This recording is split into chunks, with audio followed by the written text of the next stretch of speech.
কই না তো।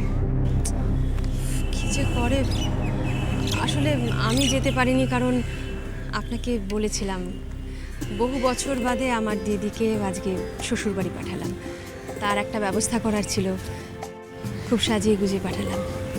মুখ দেখেই বোঝা যাচ্ছে। তা বোন খুশি নাকি দুঃখী? না, খুশি তো বটেই, কিন্তু বড্ড কষ্টও হচ্ছে। মনে হচ্ছে আমার একটা অঙ্গ বুঝি চলে গেছে শরীর থেকে। তবে কোনো অঙ্গ চলে যাওয়ার আগে বরং সাইনগুলো করে ফেলুন। হ্যাঁ নিশ্চয়ই, কিন্তু আমার একটা কন্ডিশন আছে। বলুন। কন্ডিশনটা হলো আমার বাড়িতে আজকে আপনাদের লাঞ্চে যেতে হবে। তো উত্তম প্রস্তাব। এরকম একটা মনোরম জায়গা, তারপরে আপনাদের মতো একটা জমিদার বাড়িতে গিয়ে লাঞ্চ হবে, ভালো। এমন একটা শুভ দিন, ভুড়ি ভোজটা ভালো হবে। তবে আমি কিন্তু একটু ওই পেটুক মানুষ, হ্যাঁ, তো খাইয়ে সন্তুষ্ট করতে পারবেন তো? একবার এসেই দেখুন না, রায়চৌধুরী পরিবারে অতিথিদের আপ্যায়ন যথেষ্ট হয়। ঠিক আছে, তবে আমারও একটা শর্ত আছে। নিশ্চয়ই, বলুন। আপনাকে কিন্তু আমাদের নিজে হাতে রান্না করে খাওয়াতে হবে। না, কিন্তু আমার থেকেও ভালো রান্না করে আমার বাড়িতে এমন একজন আছে, আমার ভাইয়ের হবু স্ত্রী। কি যে ভালো রাঁধে না, ভাবতে পারবেন না। একবার খেয়ে দেখুন না, আঙুল চেটে খাবেন। বলছেন? একদম। দিন, ফাইলটা দিন। এই নিন ফাইল, দেখে নেবেন, সমস্ত পেপারস সাইন করা আছে।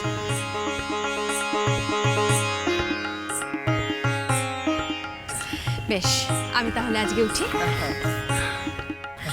আপনাদের সঙ্গে লাঞ্চে দেখা হচ্ছে। হ্যাঁ নিশ্চয়ই। রান্না বান্নার ব্যবস্থাগুলি দেরি করবেন না। আচ্ছা। আসুন।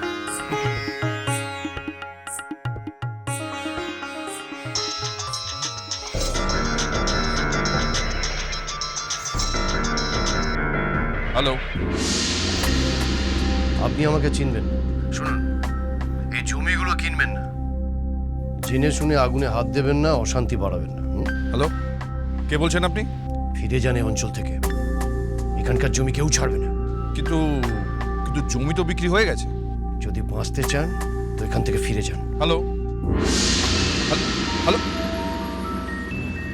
অদ্ভুত তো, কি হলো? একটা লোক ফোন করে বলছে যে জমিগুলো না কিনতে, ফিরে যেতে, নাকি অশান্তি হবে। ছাড়ো তো সব কথা, লোকাল দালাল ফালাল হবে। হ্যাঁ, ওর মতলব ছিল জমিগুলো দখল করে কিছু টাকা পাওয়া। এনিওয়ে তুমি বসো, আমি একটু ফ্রেশ হয়ে আসছি।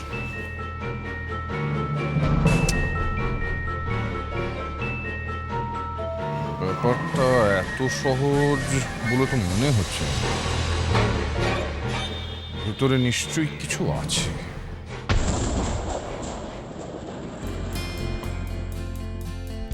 মাছের মাথা দিয়ে মুগ ডাল, তারপরে এখানে হচ্ছে কি বেগুন ভাজা, মাছ ভাজা, পটলের দোরমা হবে, আবার চিংড়ি মাছের মালাইকারি হবে, পাবদা মাছের ঝাল, আবার পোনা মাছের কালিয়া, বোঝো। উফ, আবার পাঁঠার মাংস, চাটনি, পাঁপড়, বাবা, ওই মিষ্টি থাকবে। ওই মিষ্টি আনা হয়েছে? হয়েছে হয়েছে, সব জোগাড় আছে গো।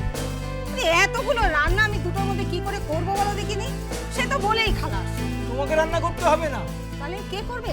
কেন, দিদিমণি বলে দিয়েছেন সব রান্না ওই মেয়েটি করবে। ওমা তাই? হ্যাঁ। তাহলে তো আমি বেঁচেই গেলাম। কি হয়েছে গো পার্বতী মাসি?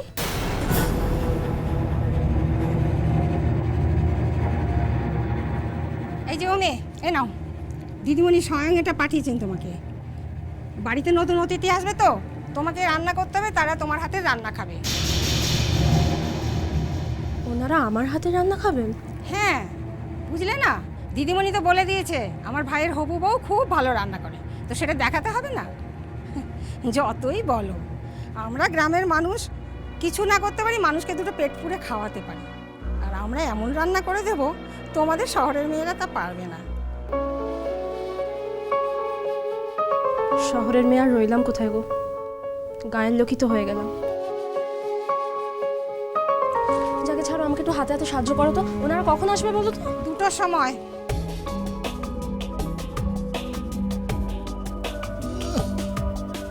চতুরঙ্গ দেখাবি মা?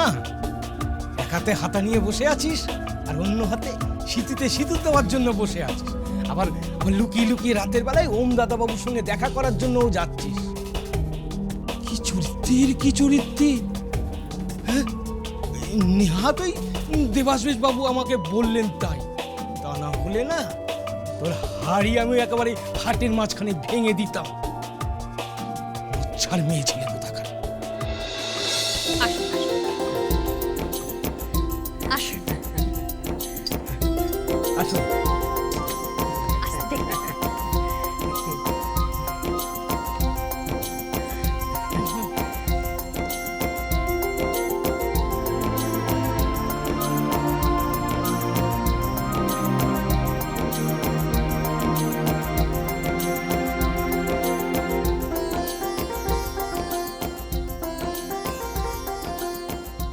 বাবা, এত আয়োজন! হ্যাঁ, তো জামাই ষষ্ঠী জামাই বা ভাই ষষ্ঠীর ভাই কেউই খেয়ে শেষ করতে পারবে না। এটা আজ তো বক রাক্ষস লাগবে খাওয়ার জন্য। আমি কিন্তু এত খেতে পারি না। সে আপনার ফিগার দেখলেই বোঝা যাচ্ছে আপনি ভীষণই ডায়েট কনসিয়াস। তাই একটু বটে। যাক চলো শুরু করো।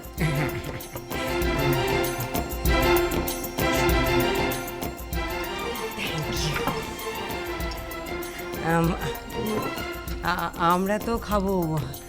আপনি আপনি খাবেন না? না আমি পরে খাবো, আগে আপনারা খান। আচ্ছা, এটা কখনো হয়? আমরা খাবো, আপনি দেখবেন। না না, কিচ্ছু হবে না, আপনারা আমার অতিথি, অতিথিকে না খাইয়ে কখন আমি খেতে পারি? খান। বাই দ্য ওয়ে, আমার কাছে একটা পুরো ফোন এসেছে।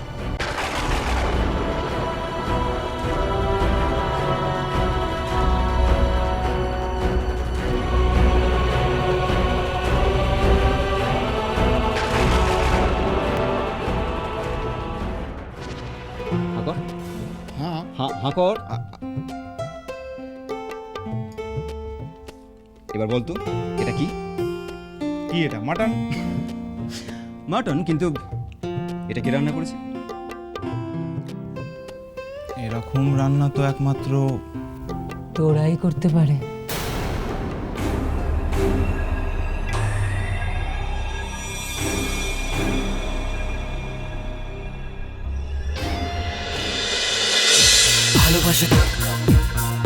ভালোবাসা